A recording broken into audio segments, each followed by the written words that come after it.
All right, guys, welcome back. We've got a special podcast with you. We've got Malkoth, we've got Tad Dawes, and we've got Lucifer Morningstar to discuss the state of Marvel Future Fight and how to get ahead for new players. We're going to be discussing PvE content and World Boss, and we're going to debate which tunes are the best there for new players.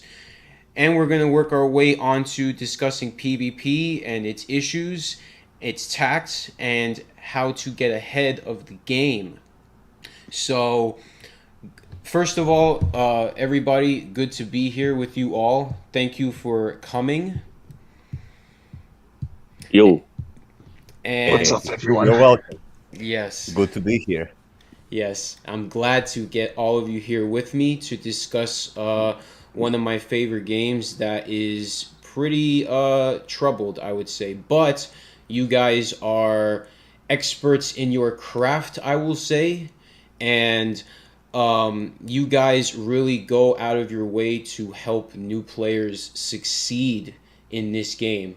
So, given that I'm a PvP player, I'm going to let you guys go over World Boss, and I'm going to let you guys talk about the state of PvE and how new players can get ahead. So let's start with Malkoth, because Malkoth is, big time YouTuber, and his videos have been very, very successful, and he's made a lot of guides that really help players out.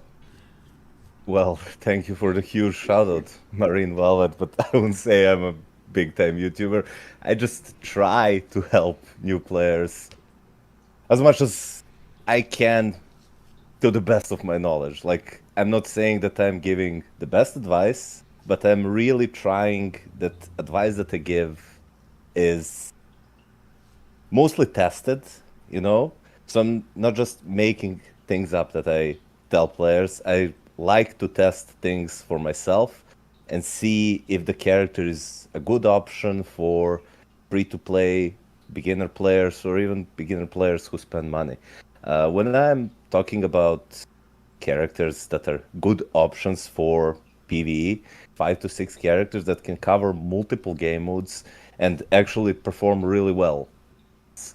Uh, I want when I recommend to build some character for DPS, trying to make that character is good not only in Warboss Legend but at least in one other game mode. Usually that's Alliance Battle because you do get a lot of necessary resources from Alliance Battle and it's quote unquote like an end game PvE game mode as well as like Warboss Legend plus pushing. Ahead and say the top 5 characters that I think are the best for PvE overall that new players should prioritize. And this there isn't any given order in building these characters, but so you can pick and choose which one of them. So Storm is number one. She is really easy to get through the Epic Quest, a free to play character. And when you buy her uniform, which is no longer a seasonal uniform, you can breeze through every single piece of content that she's usable in. So she is actually meta in Alliance Battle content, and she's really, really good in World Boss Legend and even World Boss Legend Plus. Not the best character, but she's definitely one of the best in the game when you combine everything else. The when you combine everything that she can do. So the second character I would recommend, and this is primarily focused on players who do not spend money, is Dark Gwenpool. Dark Gwenpool is like insane in terms of value she provides. She is a villain. She's a female, and she's a speed type. And the speed females are the most requested type for Alliance Battle content. And she's actually amazing in every piece of content. Like, sure, if you are willing to spend money and wait, then yes, Mona Snow is definitely better overall than Dark Gwenpool, but Dark Gwenpool is a worthy replacement for uh, worthy replacement for Luna Snow for free-to-play players. The third character is another Epic Quest character, which is Doctor Strange. Doctor Strange in his zombie uniform is the definitive blast villain character in the game. He hits like a truck. He clears vulnerable stages easily. He caps alliance battle scores easily. One of the best PvE characters in the game. Yes, he's a native tier 2, but he is a half-cost character that you unlock through Epic Quest, and then you just buy his uniform and you start rampaging through every single piece of content. So that is, for now, that's Storm, that's Dark Gwenpool, and that's Doctor Strange. The fourth character is kind of a flex character to me because there are two options. Like you can, if you want the cheaper way, should I say, you can just build Hulk because you can even get him for free now at through the guided quest. And then just slap him with double max HP proc obelisk, and he will perform pretty decent in World Boss Legend content and Alliance Battle. Then later you can replace it with a rage when you get the rage, or you can go the more expensive route but more flexible route and buy the new Winter Soldier uniform where he is a speed type, and his combat villain uniform where he is, well, a combat villain, because Winter Soldier can actually perform way better in World Boss Legend than Hulk can, but Hulk is slightly better from my testing at least in endgame Alliance Legend content pushing. So that's a flex slot for me. The final and the fifth slot is somewhere where you can start building supports. We have, but supports who are actually DPSs that can clear normal World Boss Legend for me and for you guys. So it's either new Ghost Rider or Dr. Voodoo. The reason, and I'm more lenient towards Dr. Voodoo for new players, because Dr. Voodoo has amazing leadership, which will help you clear the dispatch missions and push them higher for multiple free rewards through the claim all button in the dispatch missions, which will really help new players. And he is proc friendly, so you can play him with an obelisk. He hits like a truck, and then later on, when you tier 4 him, way later down the line, you can use him as a good support for World Boss Legend Plus content. If you do not like that kind of a gameplay, then you can just build your Ghost Rider. If you happen to hit his artifact, then you can maybe use him to a certain success in PvP, get some crystals, not much, you won't get far with all the Ghost Rider, but yeah, those are my top 5 characters for new players currently. There are certain honorable mentions like Hela, like Captain Marvel, but because Captain Marvel is soon going to get new uniform, I really wanted to exclude her from this list because I don't know what future holds, but currently this is what I think is generally a really good value for someone who wants to start playing Marvel Future Fight. So tell me, what do you guys think about it? I do mostly agree with it, but I would actually put them in a different order. Storm is obviously going to be first because she is easily the best PvE tune in the game. Mephisto is better in ABL, but he's limited by his tags. The other specifically, as he's not alien or human, so he's kind of fucked in that department. He can do no restriction content just fine. It's just he's limited in the stuff that requires specific tags. And also, it does help that, though not many people will say this, but she is actually proc friendly if you play her a certain way. Because she has a low hit count, she's fairly easy to proc with as well. Second is where I put Ghost Rider, because he does a lot of content and has good damage, and as we all know, has the good PvP usage as well. Even without his artifact, you can just, because his main skill is now an iframe, you can swap him in, do that skill without risk of dying, and then you'll die.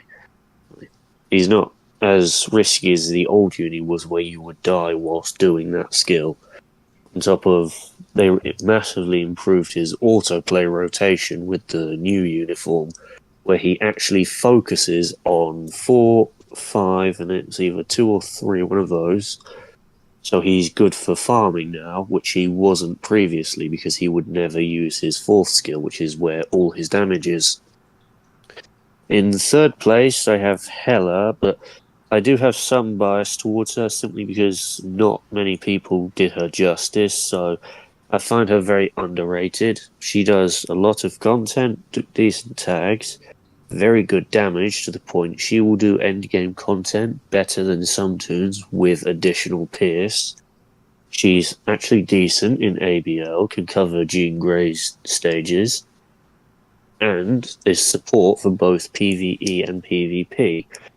PvE wise, you get her lead and the ignore dodge, which is invaluable in all content, and PvP, you get damage against heroes and damage received from heroes. So, such as Sentry, she can be a game changer against him.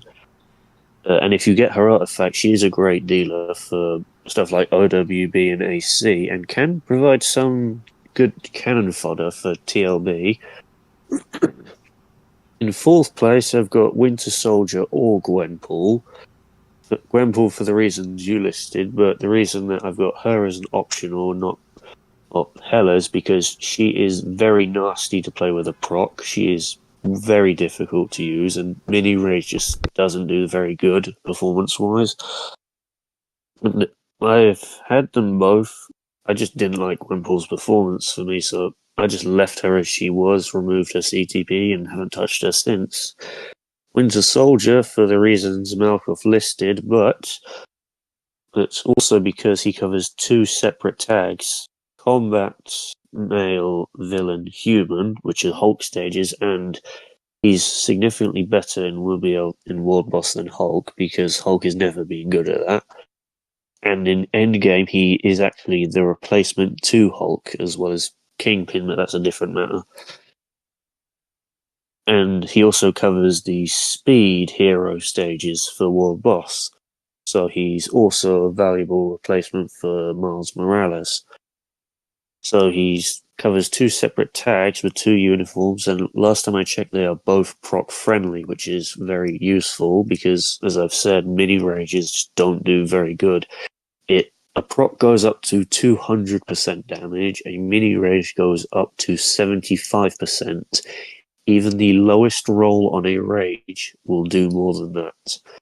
And last I have Doctor Strange. I have him last mainly because he's a native T2 and is far more expensive. Besides that, the lists are pretty much the same, just different reasons and different placements for prioritizing them. Understood. Very good. So the major disagreement was the placements, and you input Hella there, which I could definitely see why. Like, Hella definitely has hybrid value. And yeah, and also she is very proc friendly and very easy to play. The issue is her slow damage build up. It takes about 20 seconds per burst because all her damage is behind her T3. That's true. That's true. And guys, I wasn't, when I listed characters, I said in no particular order. So do not think that this was, I wasn't really thinking about order. I was just more like, let's just tell you what are the 5 characters you should build. Like, obviously, we won't build like Doctor Strange first or second, because by the time you finish his epic quest, because you will hit a lot of roadblocks when you have to do dimension missions, search missions, blah blah blah, and farm materials. By that time, you can just buy like Winter Soldier's uniforms or Storm's uniforms and play with the functional characters that can actually do a lot. Ghost Rider as well. Yeah, I rank them because I'm kind of picky and like to be very specific about, value, how they perform, where they perform, and what they can use.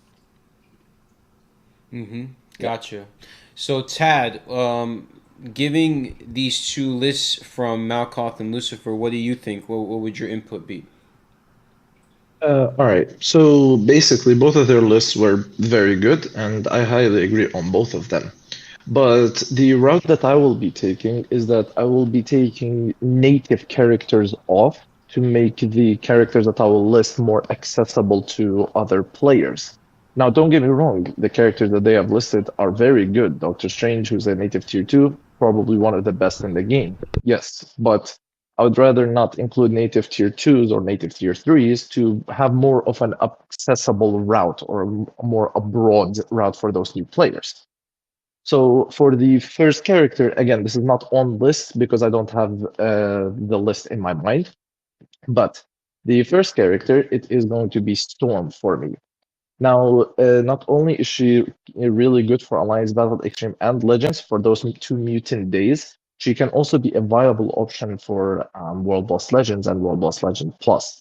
On top of that, you can get her biometrics for free on both XGN Selector, or you can get it through the Epic Quest. So that's more accessible for all players. And because she recently got out of seasonal, you can get her uniform right now or even on discount for down to 800 crystals, which is really, really good. The second character I have in mind, it is Ghost Rider. Now, there was some controversy in the when he got released. However, the controversy was later on fixed. And the reason I chose him is not only can he do PvE content greatly, he can also do PvP as well, as long as you have his artifact. And he can be very, very good, a viable option, in fact, for some of the PvP games. As for the PvE side, he can climb a lot since his typing is very common, so it will be viable for climbing World Boss Legends, and it can also be used in some Alliance Battle days. The next character that I have, it is going to be Dark Gwenpool. She's also the same reason as listed both from Malkuth and Lucifer. She's easy to play with. You can use a proc obelisk if you wanted to, if you know how to play her right on that. And she's very viable for Alliance Battle Extreme and Legends. And on top of that, she has probably one of the most common typing in the game. The next character that I have in mind, it might sound a little controversial, but personally for me, I would choose Venom. Now, Venom, he's really, really good, and you can use him for the Alliance Battle Extreme and Legend days that are the combat hero, and for also climbing World Boss Legends. He is. You can also use him as a proc obelisk until you get a rage, since that's what I have done in the when I got him first time. He's really good, and you can climb with him using Venom. He's really good, and I do recommend him in my opinion. The last character in my mind, it is going to be Winter Soldier. The same reason provided by both is that you can use his combat villain uniform to replace Hulk for those days, and you can also a speed hero to also have a viable replacement for that of Miles Morales. So that is my 5 characters listed. Very, Lists. very good. Do you guys have any input to that? Because I think Tad's list was very unique. Yeah, I would kind of say against Venom because he's not actually proc friendly. He starts with 2 different delays. Unless you mess with his rotation, that's not proc friendly. And Gwenpool, proc not easy to play. It is doable. It is not easy. And Venom, he only covers 2 AB days because there are only 1 ABX, 1 ABL. He doesn't actually do that much. On top of that, his scores aren't that high. He's like a second or third best option alongside Wolverine, but that's something else. His main focus is World Boss. It has been for the last 3 years where he's been World Boss meta. He's great. He's good for AB. He just isn't meta or even close to it. So I would suggest someone else with better usage and just better versatility in damage and whatnot.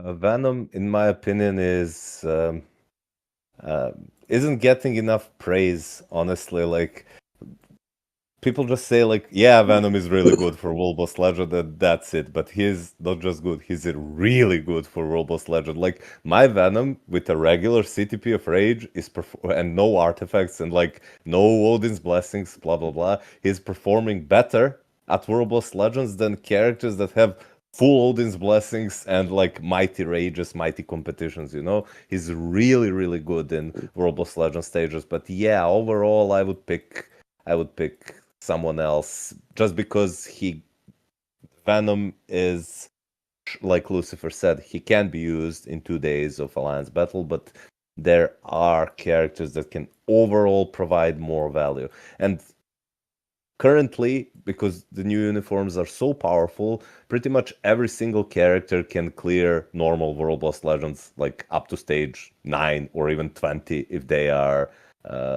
if if they are available for those restrictions. This is why I listed like Dr. Voodoo as one of the options, because Dr. Voodoo, not only can he crush World Boss Legends, I'm talking about normal World Boss Legends, but he can also be used to help you like burst through the dispatch missions farming, which will give you a lot of resources. But yeah, these are really, really good lists, and I think we are reaching the consensus. Like all of us agree that Storm is definitely one of the best characters.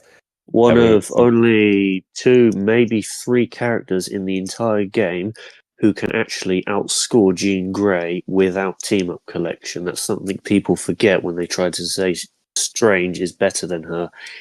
I had them with an equal build, equal performance. He did not come close. He did very good. He just would not outscore her no matter what I did.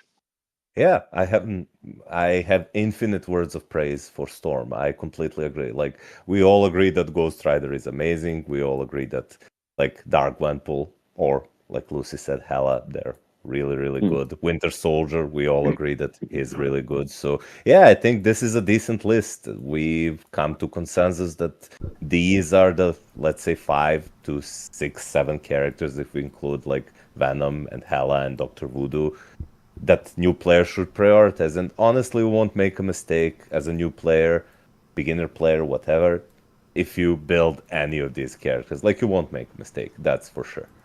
Yeah, and just to point out how good Venom actually is, he's been World Boss meta for the past 3 years straight since his King in Black uniform.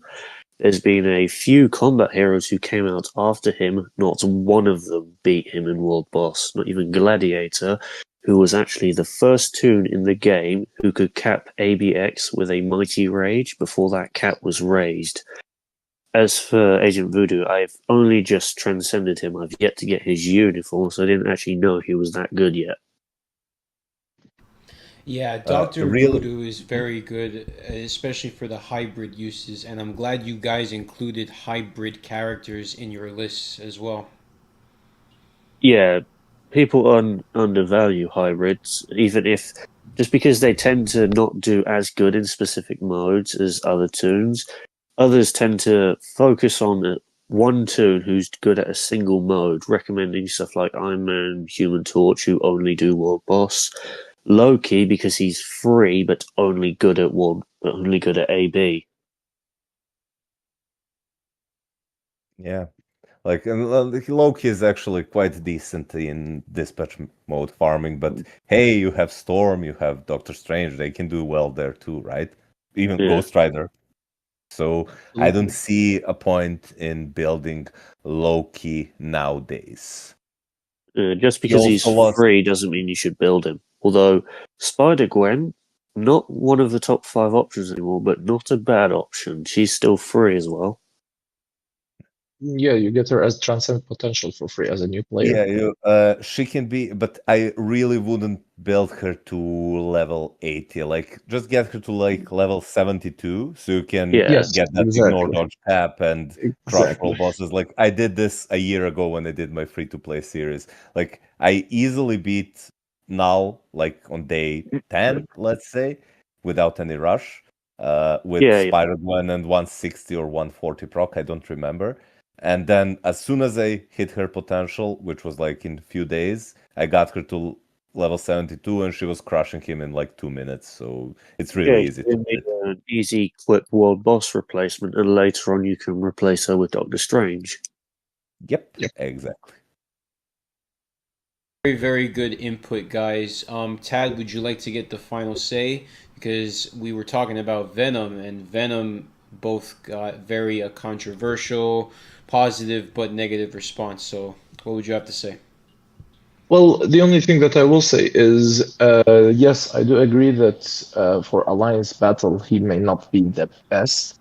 However, he could be usable for some people. Like, for example, for me, even though I have a maxed out build Black Panther, I wouldn't use him over Venom because my Black Panther doesn't usually get that high of a score compared to Venom.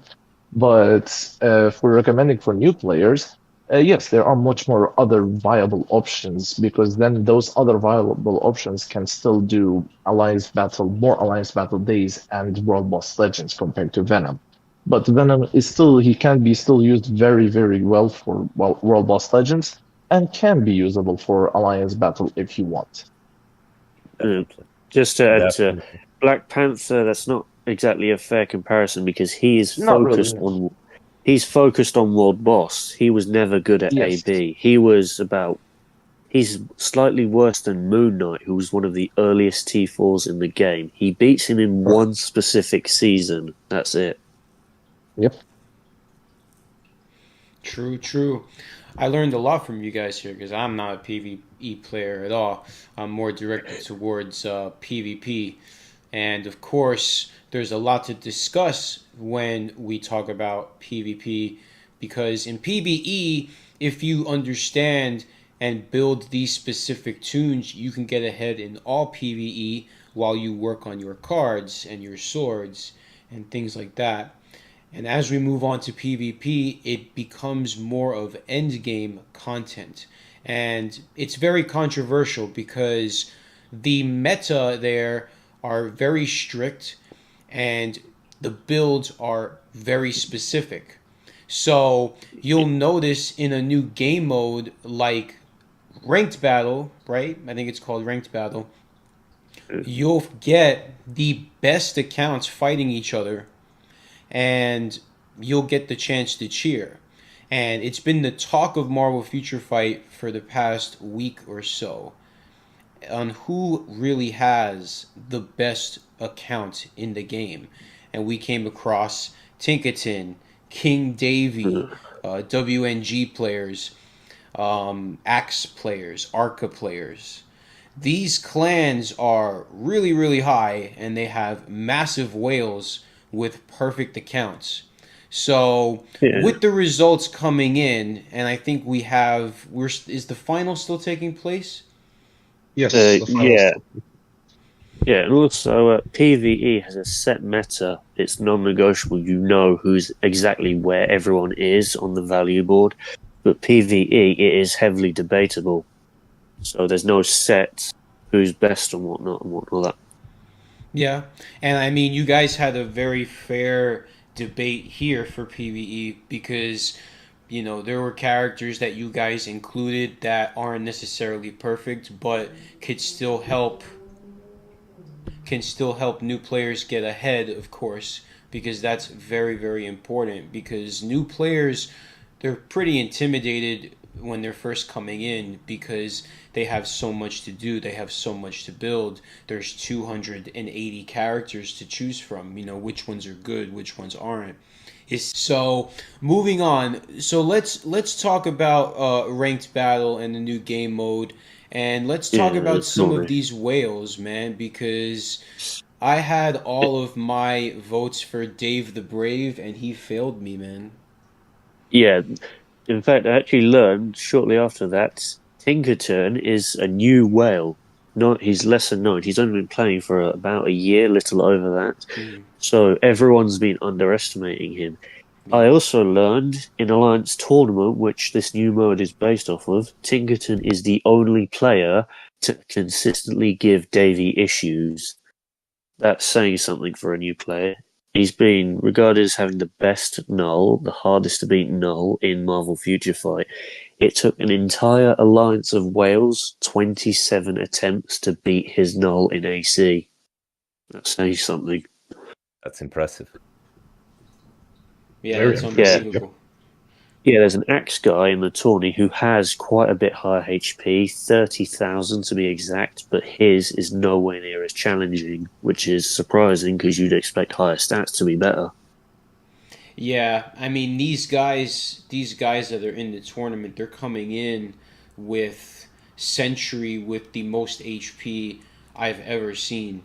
Like I remember back in the day when you got meta like Gilgamesh with like the highest amount of HP in timeline battle, and it was like somewhere towards like you can maybe push it to 800 Now with the elite gear too, that bumps up HP or whatnot, you are seeing sentries now that are getting bumped up to over 1 million HP, and that includes King Davy's century. I think it was 1.06 mil.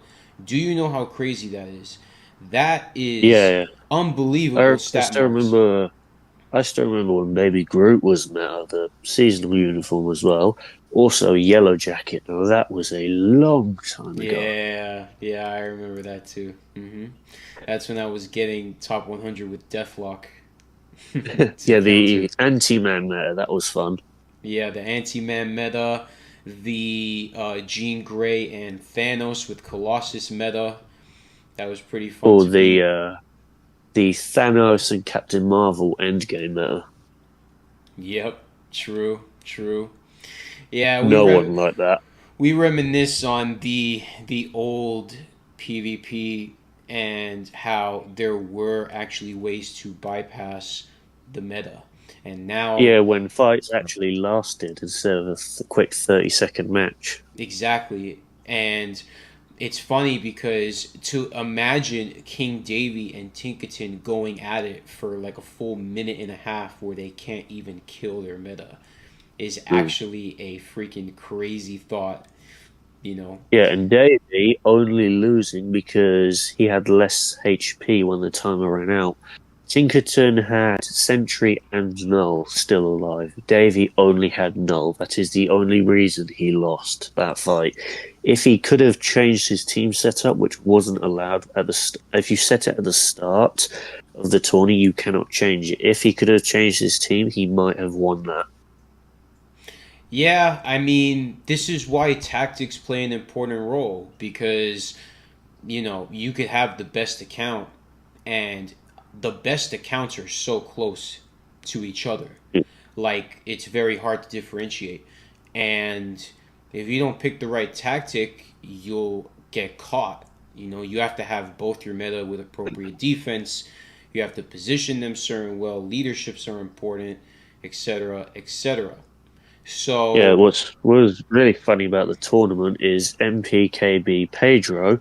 He lost on the first match. I've yet to learn whether it was RNG, whether he set right bad team, or forgot to change his cards to the PvP set. I don't know what it is, but that is the man who dominated Challenger Timeline for over a year without the need to spam refills to win. He's one of the few who could do that.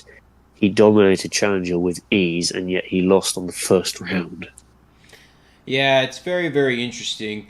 Tinkerton is a rising star here. Definitely, he's a rising star. Like I voted, Absolutely. and I'm gonna be honest, I voted because when I go to his account, you can see like his agent level is like 300 and Wow. let me check, 320. Yeah, and he's facing against Nemesis guys who have like currently in the finals. He's facing against JFP, and his agent level is 1050.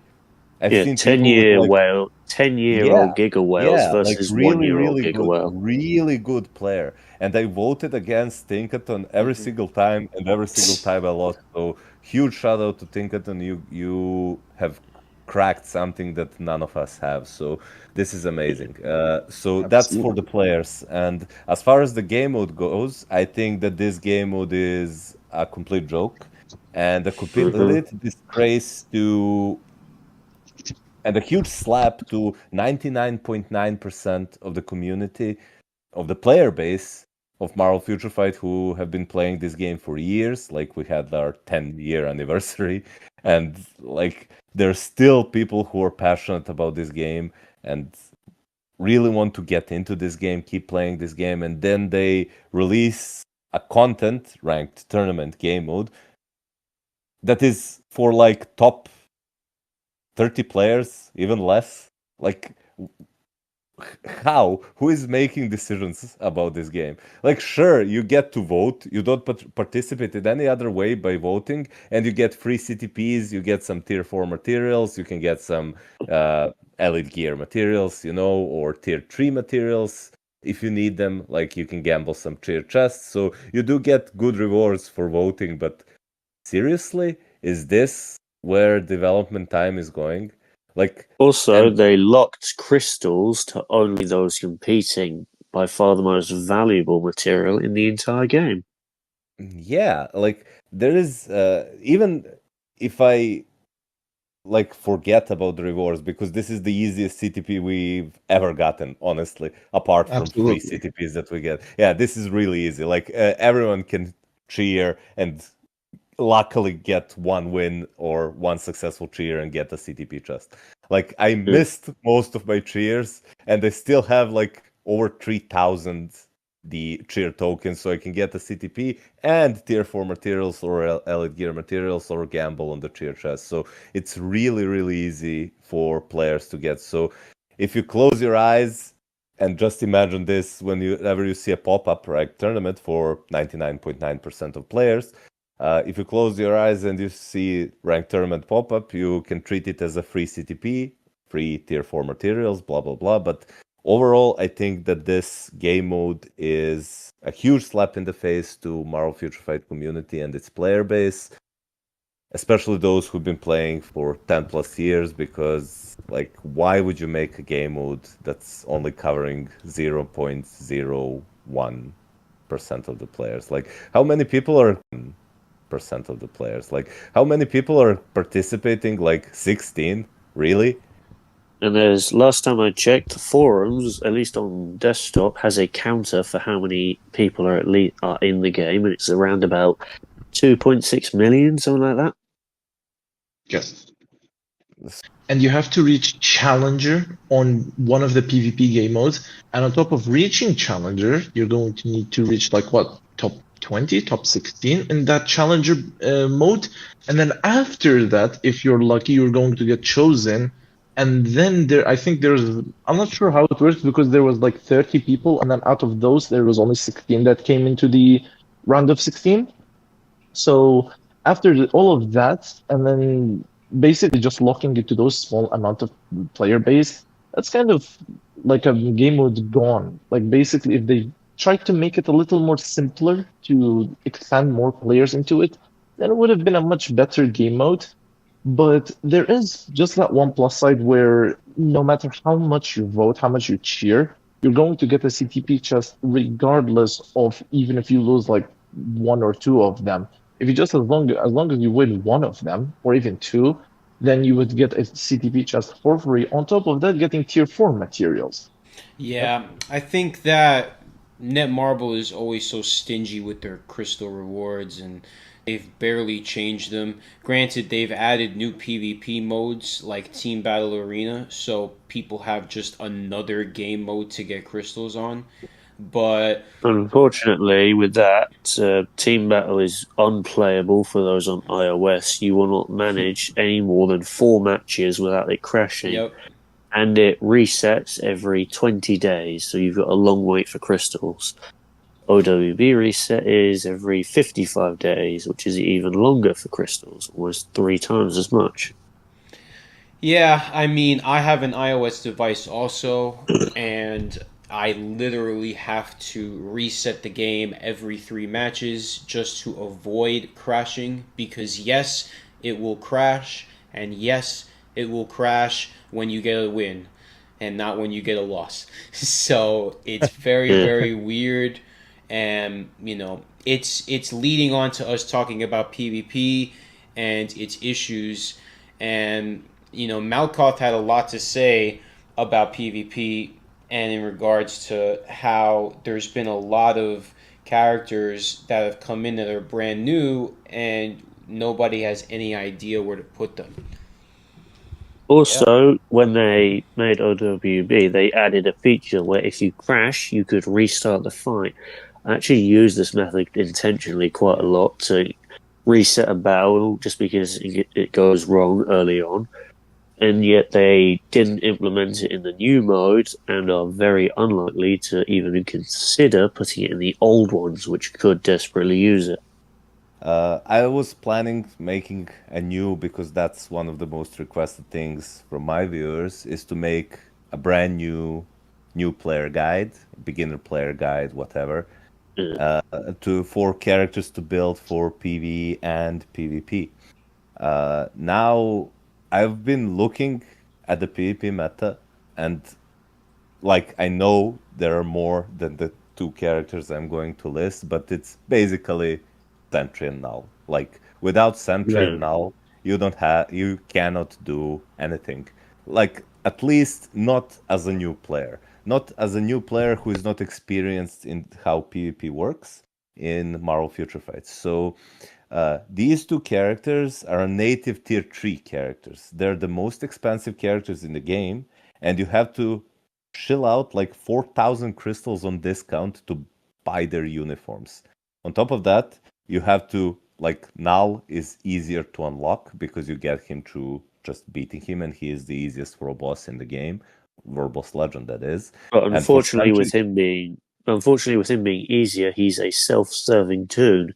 Null will only work for himself. Sentry, you can at least use him to create an entire team. That's something as well. Yeah, that's what I was getting to. So, for Sentry, you can like if he's more expensive, but and people ask me who is stronger, like Null or Sentry, and I'm always giving them the same answer. I think they're up to par one another. And somebody asked me during the live stream, they say, "Hey, Mallory, I started building Null instead of Sentry. Did I make a mistake?" And then I asked them, "Do you have Agent Venom's artifact?" And then they answer me, "No, I don't even have Agent Venom." And I can already know that they made a bad investment because not only do they have to get a semi-premium character in form of Agent Venom, they also need to gamble or get lucky through one of the events or wait for the artifact selector to get Agent Venom's artifact at least like 4 stars, at very least minimum 4 stars. Then they have to upgrade that character. They have to build Colossus. They have to but Colossus, like everybody is going to build him who is into PvP, and then they have to get a native tier 3 character to tier 4. Then they have to give him a really good build. Like you cannot play Null successfully with like 10% max HP on cards and 3% all basic defenses. Like you cannot do that. Not at this meta. Not anymore. And then you have to give him at least a mighty CTP. And we do know how starved new players are for CTPs. And you have to give him Absolutely. Odin's Blessings. And then maybe he can compete and get you like to top 20% in like gold, platinum, vibranium, maybe, hardly. Yeah, Like, but the only game mode you could really like semi compete because it's the only manual feature available is timeline battle. But in my opinion, all the other game modes like they're so auto induced and account based that it's hard to get ahead. Yeah, also, I would say that the only real aspect in which Null would do better than Sentry for a new player is PvE. Because True. despite his support dependency for PvP, he is PvE meta. He's, well, not any more than that we've got Mephisto for a day. He's a Loki substitute for AB, better than Thanos last time I checked, and he is World Boss meta. Yeah, he is a really really flexible character, but everybody's building him for PvP because that's where he is best. But I fully agree with you. Null is definitely better than Sentry for PvE.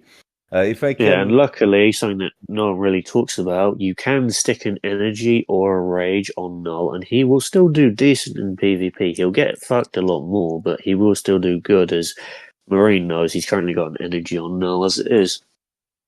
yeah, he will do decently. He'll definitely do decently. But if I can just go back to the topic we were talking, then I'll let you guys debate this. This is the reason because I'm trying to make a new guide, and honestly, this is something that I talked with Marine a bit. I'm thinking about not recommending for new players at all to build PvP characters. Yeah, Because, I tend to tell people just avoid PvP until yep, you get your account up now. exactly. Because PvP at this day and age in Marvel Future Fight is a pure end game mode.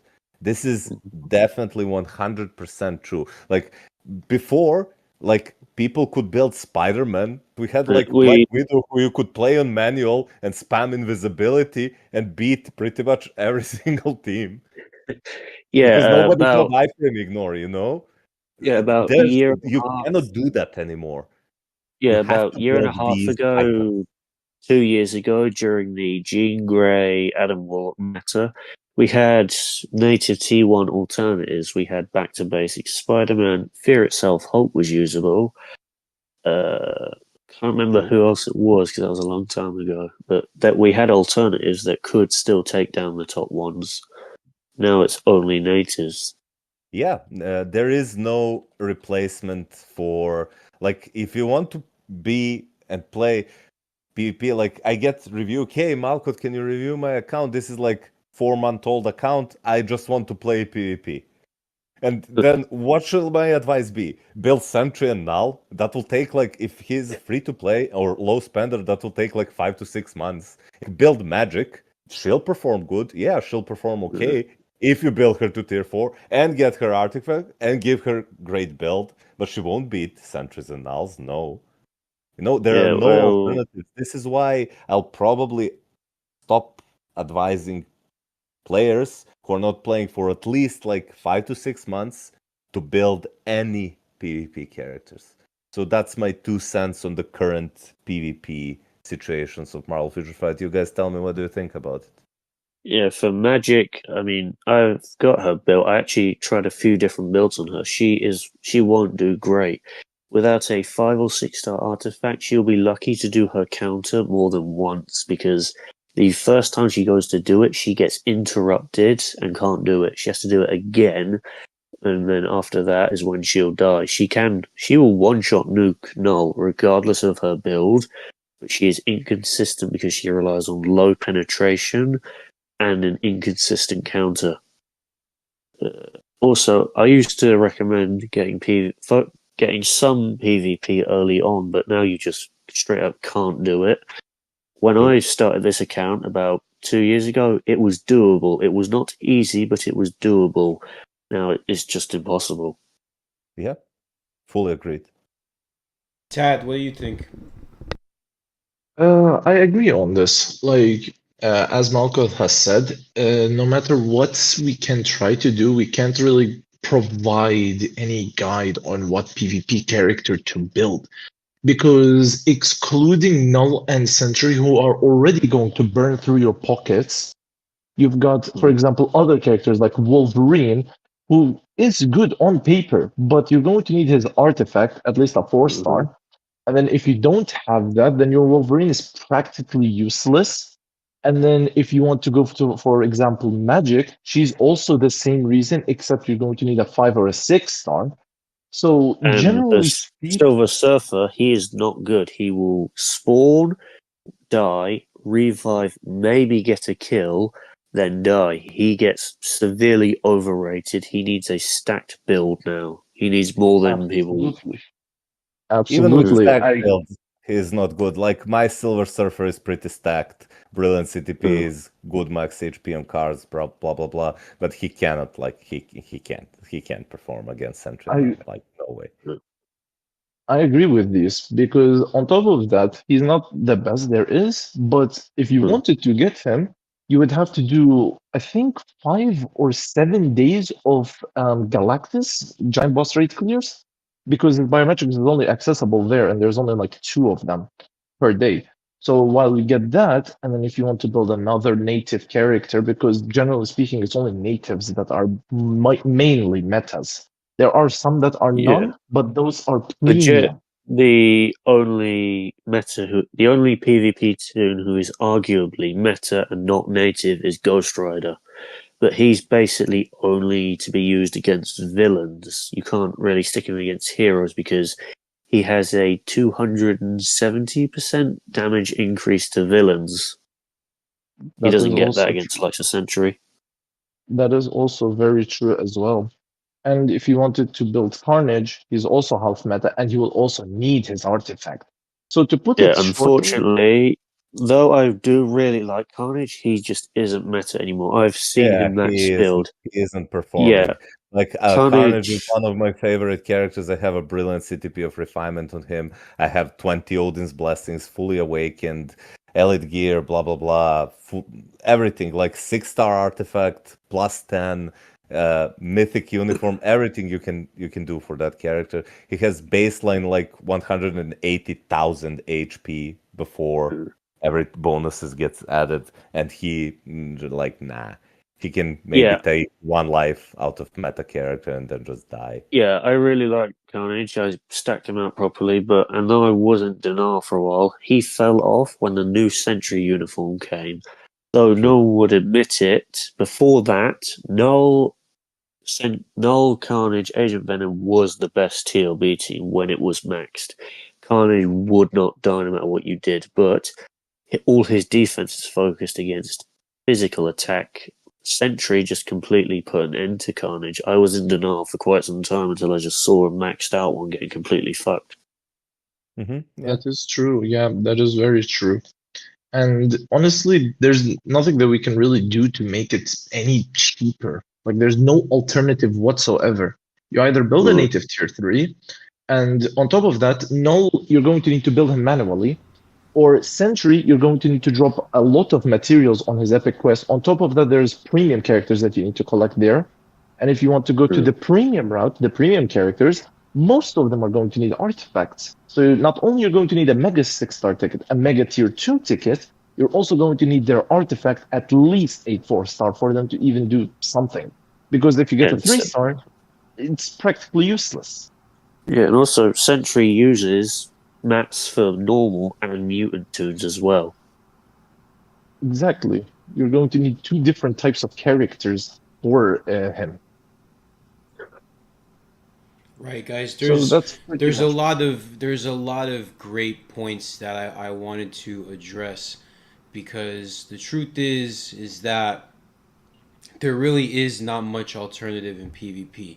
You got number 1, you got number 2, they're undeniable, they're unchanging, and then you got the top 3 to like the top 10, who honestly, I make a very, very strict list based on it, but it could be rather subjective, because builds are so contingent on the tune being meta or not. So my Silver Surfer with Mighty Energy turns out has very similar RNG to a Brilliant Conquest Surfer in Team Battle Arena. I could get a counter kill on sentries with Brilliant Greed, and Brilliant Greed is going off Sentry, but basically Surfer is the only real counter in an auto mode to Sentry and maybe Adam. Sentry has really no alternatives, and I find myself putting alternative CTPs on absolutely everybody. So it turns out I'm making them hybrid anyway. I'm making Carnage hybrid, I'm making Apocalypse hybrid, I'm making Null with energy, Surfer with energy. All of these characters have energy, and they're performing well for me. In manual modes, I could get the best out of them with like a low ratio, but they still get me kills if I follow the process. In auto mode and TBA, I am having success, but there's a PvP culture, I feel, that's very significant, and it's showing, because there really is like a 0.1% that completely has dominated PvP for like 6-7 years.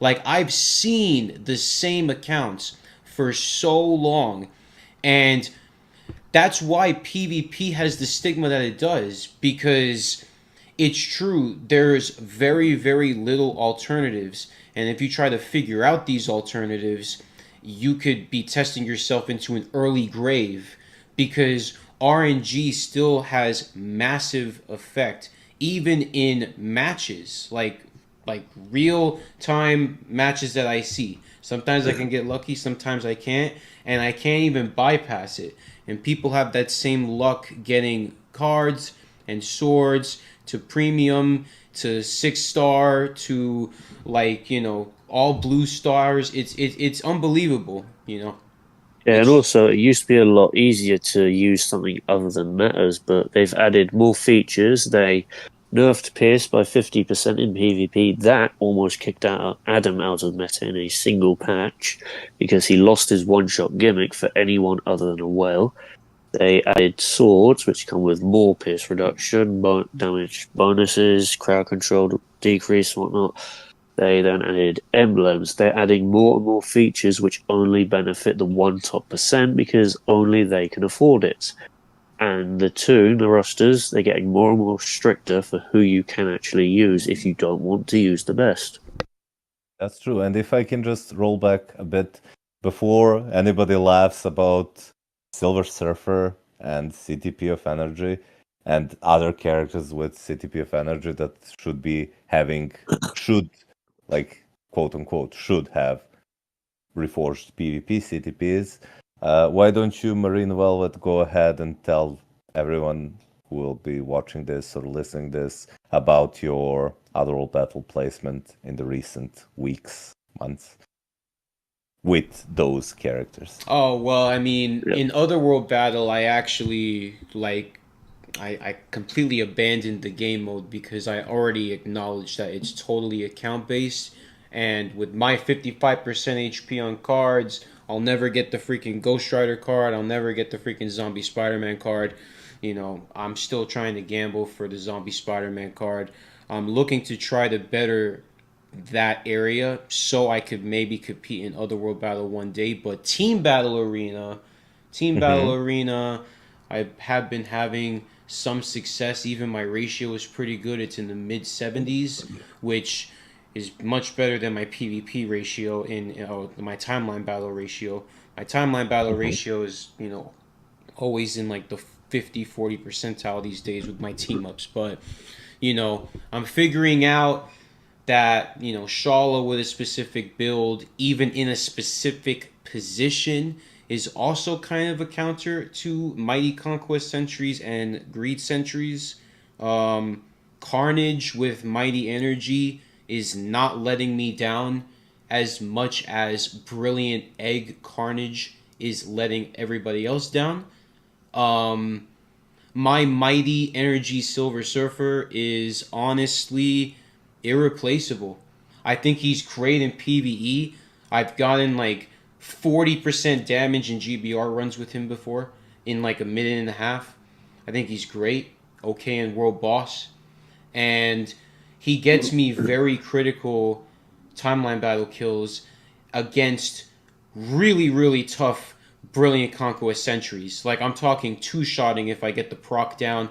Proc friendly, too, surprisingly enough. But, my Apocalypse has Mighty Energy. I mean, Apocalypse has been a very underrated character as of late. And, for example, Magic, I've also kind of put down on my list, in my top 10 list, because she's very inconsistent and she needs the full artifact. When I reviewed your account at one point, I was baffled by seeing like energy on your Carnage and well whatever. But then I checked your videos and I saw like that these things actually work and that you've been beating top people with those builds, which is insane. It only shows you how unexplored the PvP meta and the counter meta is, because the barrier to entry is so high and the barrier to test things is even higher. I know, yeah, and with When Lucifer. Markov first reviewed my account, I go back because of his reaction to seeing me using a basic conquest on the Sentry, Merge Sentry. That was funny to watch. It was unconventional, no one expected it to work, but it did. Also, Doctor Doom with a Mighty Trans. No one expected it to work. Everyone is salty for it, but it worked. I've since swapped it to an authority, but trans worked. I even use multi-patient on the other natives, Gore, Swan, and Kang, and they work in OWB when I need them. You don't expect it to work, but it will. I'm not as good with the unconventional CTPs as Marine is, but I can say they work. Yeah, I mean, I was saying that I feel like sometimes I'm like a lone wolf in this space. You know, the whales kind of keep all the attacks to themselves and all the builds to themselves, or they say just kind of a general outlook on things that may or may not work because every build is different. But yeah, Lucifer and I are the only ones that have really like gone out of our way to be extremely specific and test. And I mean, you know, Malkoff too. Malkoff is given a lot of his 2 cents about PvP. And, you know, Tad has also been doing test runs based on my recommendations, and he's been doing relatively well. So I'm hoping that, you know, us four together at some point can kind of change the outlook on PvP. And I also wanted to discuss with you guys what your top 7 list would be, and you can add whatever CTP you want, just to get like a little bit more debate going. Also, to add to that, Wales, they recommend what works from their perspective, and they forget that their stats allow more things to work than if you had less stats. Mighty That's true. Conquest, for example, if you have insanely high stats, you can make it work, but for anyone without it, it will not. I have tried it on everyone repeatedly, and I've removed it within the week every single time. Mm-hmm. Yeah, just like Reforged Refinement couldn't work on Silver Surfer if your cards and defenses max HP aren't high. So you needed Yeah, whale stats for Mighty Refinement to be the best CTP for Silver Surfer. yeah. When Adam was meta, Egg was one of the more popular CTPs for him, but there was one main requirement. You needed at least 40% HP on cards and about 12% pierce minimum. It was popular, but you needed to have that for it to work on him. Now we're moving on to part 2 of this debate, and we're going to cover PvP, the top 7 list, just to make it so not many of us forget. And we're going to say the recommended CTP for the character and why the character is in its place. So I'm going to start out because, of course, I absolutely love this kind of stuff, talking about this stuff and specifics. So Yeah, especially since there is going to be at least one thing that me and Marine are going to disagree on, and that'll be fun to discuss on oh yeah, on it will film. be fun. It will be fun, and I think I'll get some backup too, Lucy. So you better watch out, man. So, all right. So number one is definitely Sentry. I think that Mhm. when he is 100%, he is perfect under the debuff removal that he gives himself. Under a skill and a leadership, he is legit indestructible with the 100% decreased damage that Conquest gives with the reflect negation. I think that he has higher HP than a lot of the meta traditionally. I think Yeah, his also, he gains 30,000 from his T4 alone. yeah, so his stat bump is some of the highest in the game too. He is a debuff master and he has a lot of extra seconds. Like his fit skill can go on after his death. It's so long. Um, Yep. he has a lot of cancelable skills and he has a lot of damage to complement him. And And he's constantly in iframes. yep, and he could work very well with what is regarded as the best CTP in the game for PvP, which is Brilliant Conquest. He's perfect with it, and his alternatives aren't many either. Like, Oh, and also don't forget the fact that he cancels his own skills if you manage to attack him. yeah, true. He does because he's protected by invincibility, which is longer than his skill and longer than his debuff removal on his skill, which is 4 seconds. So Yeah, even though, huh? if you hit him, he will end his current skill and go into another, just Yeah, like he did with the old uni. yeah. So when he's with Molecule Man with like debuff removal of 10 seconds, he's legitimately broken. He's broken. Like his debuff removal doesn't overwrite. It has like a 3 second cooldown majority of the time. So then he becomes ridiculous. Whereas if you combine Null with Molecule Man, he still has to be with Agent Venom. Without it, he's not going to do well defensively. Even with Colossus, he doesn't do well defensively. So that's why he's clearly number 2. His counter is Logan. And if he doesn't have the right supports, he gets decked by Logan a lot of the time if you know how to Yeah, build your Logan. So, yeah. I've even gotten him a second ISO set. I have Power of Angry Hulk was the first one. That's one I mostly use, especially in the auto modes. The timeline, I like to use Protect the Captain for the extra defense, HP, and crowd control time it gives.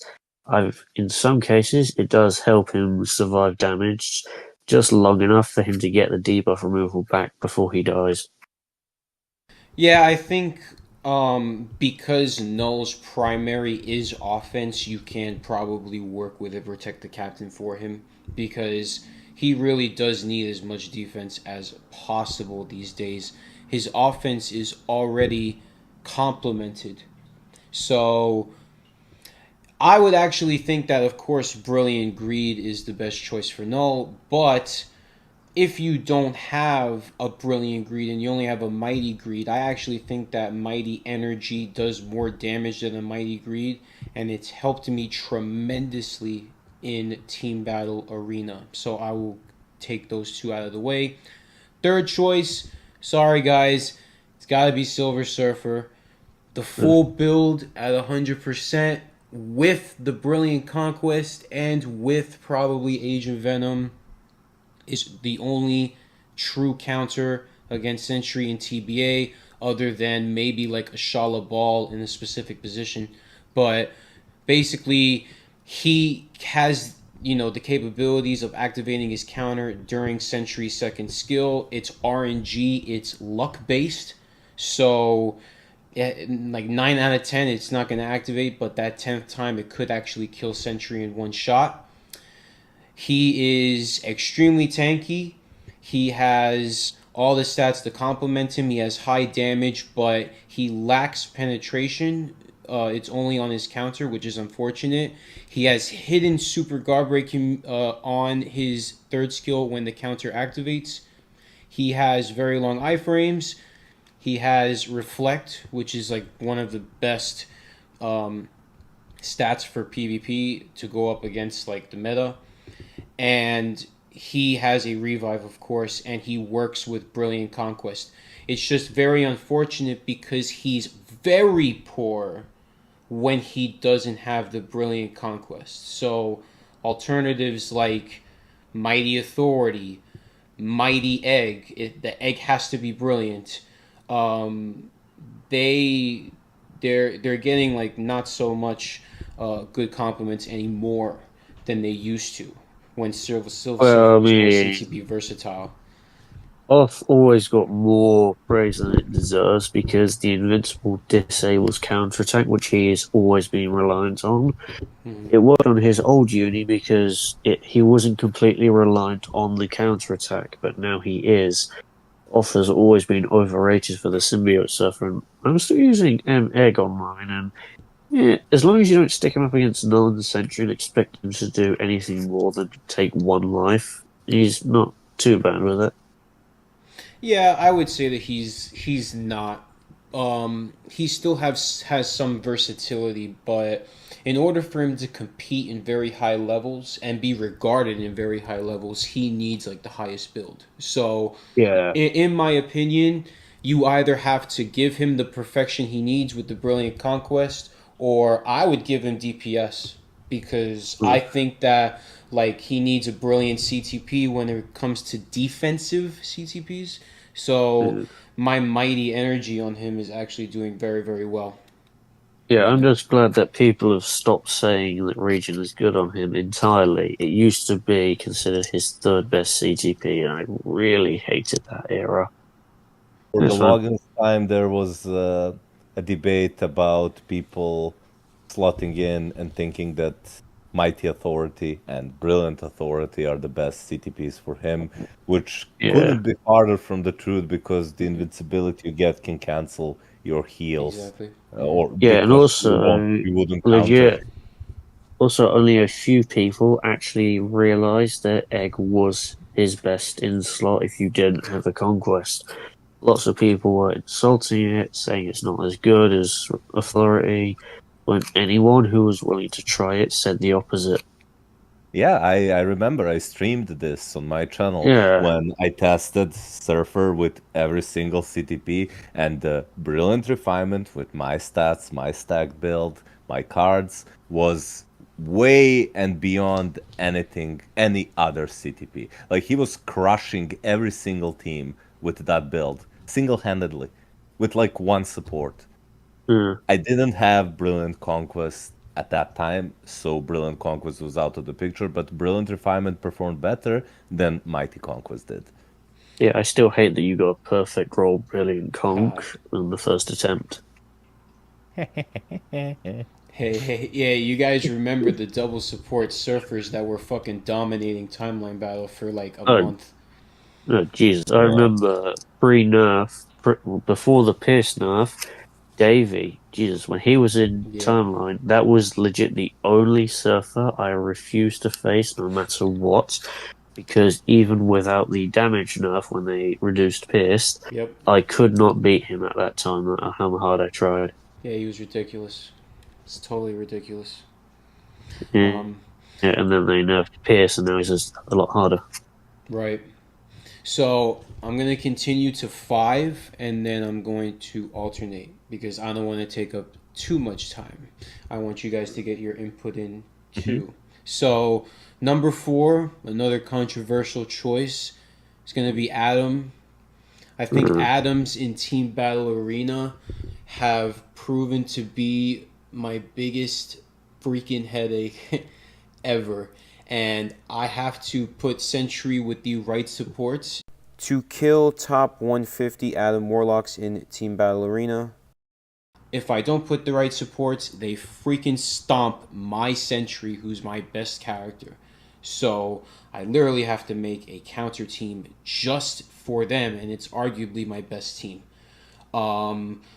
I would say, the recommended Brilliant Conquest, of course, it makes him a complete character. His counter, if it doesn't execute, it gives Adam ignore iframes on the next skill, which is actually exclusive to Adam. No other character with that sort of like insta cancel skill with ignore iframes doesn't have ignore iframe on the next skill, so it's very exclusive to Adam. He has the perfect decreased damage, so he can benefit with Conquest. He has a constant heal, and his damage has debuffs, even though he's not a debuff master. But his damage with the Clash stat on Conquest still becomes very high, especially with the max roll. And he does very, very well with all kinds of supports, including Wong. And he arguably doesn't need debuff removal at times. Not every time, of course, but it's because he has the debuff removal on his second skill, making him extremely effective. So, Yes, I'll save my arguments for why I yeah, would not put Adam in top 5 for later. good. And it would be a good topic to discuss. Number 5, I'm going to say it's Logan. I think because Logan, even with a medium, like moderate build, can still take on plenty of nulls and is still a fairly decent counter. In TBA, I actually pair him with Colossus as a lead to activate the physical damage immunity which actually works in my favor, especially when AV is banned for null. So Logan is essentially a mainstay in TBA unless Mephisto could find a way to consistently kill null and replace him. So obviously, I think that Logan works with Brilliant Conquest. I think that people are moving away from Greed because they notice how effective the extra defense on Logan is, especially when the Conquest is at full roll. So I think it's highly recommended to build him in this way. Of course, you have to get all of the top 5 meta with their artifacts. And I will now be moving on to Malkoth, who will Yeah, and give his also top with 5. Wolverine, and up until Sentry, the old Wolverine uniform with a grid was considered better than the Yeah, new one. Yeah, absolutely. but now people would rather use the new one with the Conquest because it is a Yep. bit more consistent. Very true, very true. Although, Really good list. Really good list of the top 5 characters, and I actually agree with every single choice. I will just mix and match them from the spot. So first two, obviously, Sentry and Null. The reason why I'm putting Null at the second place and Sentry, in my opinion, Brilliant Conquest is the best CTP for Null. The Brilliant Greed is the best CTP. The reason why I'm also more lenient towards Sentry being a bit better than Null for PvP is because Null needs another character with his specific artifact, which is Agent Venom, to be a menace, real menace that he can be. That doesn't mean that Null is useless without Agent Venom, far from it, but he does really get majority of his defenses and insane performances when he has good Agent Venom support and a maxed out artifact from Agent Venom. Those are the undisputed top two, and I think every single one of us will yeah, agree on this. I know that before, when new Sentry's uniform was released, that some content creators released their Sentry PvP reviews too quick and said that he's way weaker than Null. I did a few hours of streaming where I tested this extensively, and my Sentry was obliterating Nulls left and right with Brilliant Conquest That's a as the great point. yeah, I CTP. remember that. yeah. Yeah, so Even in my first I review, I was Mhm. saying that Sentry. Yeah, even in my first review, I was saying that Sentry was slightly worse, but not as much worse as people were saying. Some even said the new uniform is a nerf. That's how Yeah, I bad it was. remember But that. yeah, but I after remember a that. lot more testing, I had started to see that the new one is actually better. But I'll save why for later. Yeah, sure.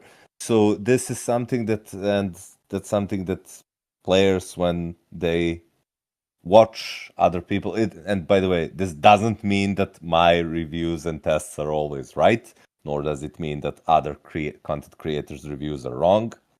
On the contrary, it just means that you should probably wait if you're debating on or considering to buy or not the new uniform for whatever character, in this case Sentry, wait for few content creators to review the uniform, you know, and then decide if like 5 out of 5 people say that he is good, then probably it is good. But if like 3 people say it's bad and 2 people say it's good, then I would wait for a bit more opinions from Yeah, and the other side. also be wary of earlier reviews. The earlier Yeah, the review, the less reliable it is to be. that's true. That's true. Because yeah, people edit their content. They like if they do a day one tier 4 PvP character review, like there's no way you tested that character enough Yeah, they for like you to to rush yeah. it for views. Yeah, well, that's fine. That's completely fine. Like, I'm not targeting any content creator specifically. I'm just telling about the players. If you are considering to buy a uniform, wait for few reviews, especially if you're low on crystals, to see if the uniform is good or not. But Mm. back on the topic on hand, the third place for me is actually Wolverine and not Silver Surfer. And there are multiple reasons why I would rank Wolverine over Silver Surfer currently. One of the reasons is that Wolverine is actually the best, or overall the best striker in the game. And by building him for PvP, and obviously Brilliant Conquest currently in this meta is the best CTP for him. So pretty much every single characters that I'm going to list here, Brilliant Conquest, except Null, of course. Brilliant Conquest is going to be the CTP of choice, but what can also work for Wolverine is greed. What can also work is even like an energy. But if he loses guard break immunity, I do think that people who slot in energy for PvP, I think that you will do better if you just do guard break immunity plus 200% proc.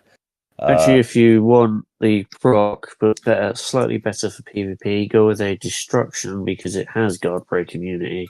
Yeah, that's true. That's true. So destruction is probably better, not probably, but better than energy in pretty much every single case.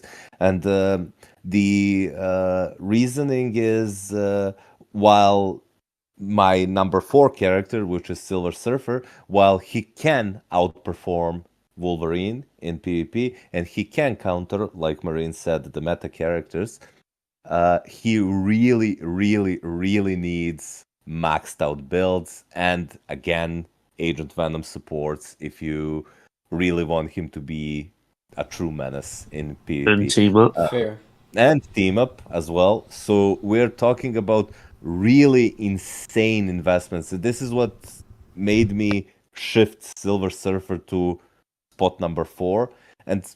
But still, like, if you have good cards and team ups and brilliant CTPs and his artifact and max out build, he still clings on there. He's definitely a top 5. Sure, but I would rank, because for Logan, you can give him a normal destruction, right? And if you even get like a 4-star artifact, he can get you a kill. Silver Surfer with a 3-star artifact and a mediocre build can't kill anyone. So, but considering that we have deducted that PvP in general in this game at this day and age is overall an end game mode, it's no longer a easily accessible mode. I think it's also fair to rank Silver Surfer as number 3 because you're at this point expected to have great builds on your characters. So also, if you ask around and learn how to do it, you can swap in Wolverine, do his 5th, then swap him out.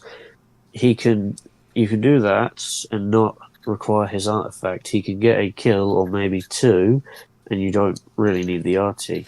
I honestly think that your point and Malkoth's point are both actually decent cases for Logan being in 3, honestly. Yeah, thank you.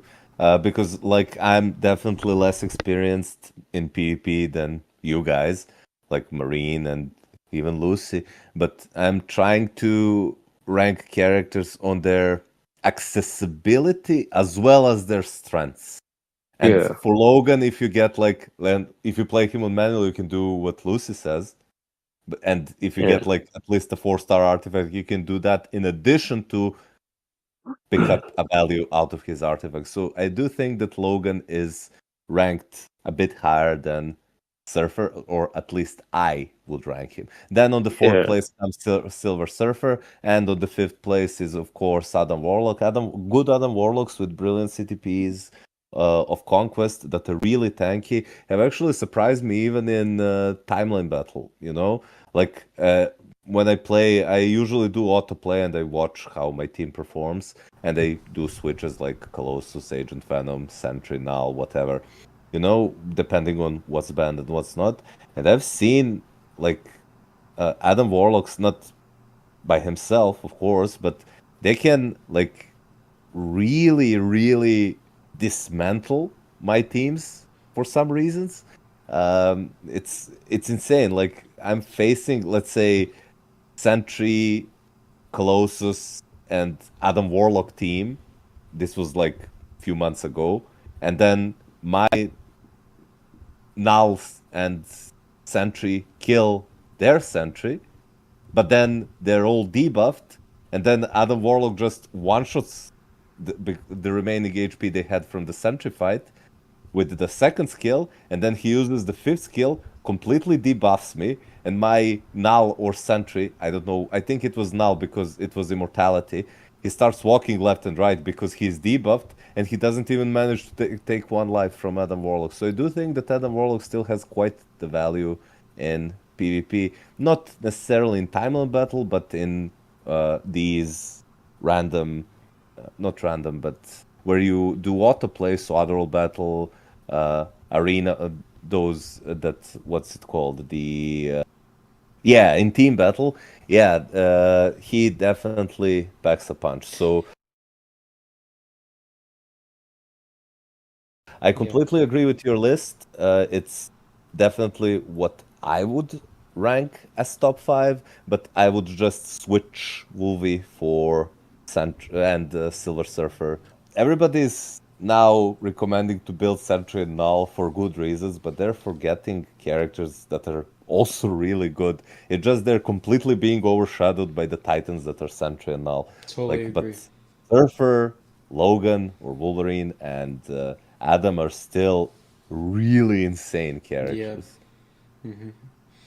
All right, so now we're moving on to Tad's list. Let's see what Mr. Tad has to say.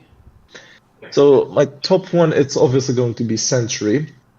The recommended CTP would probably be a Brilliant Conquest on him. So that's for Sentry.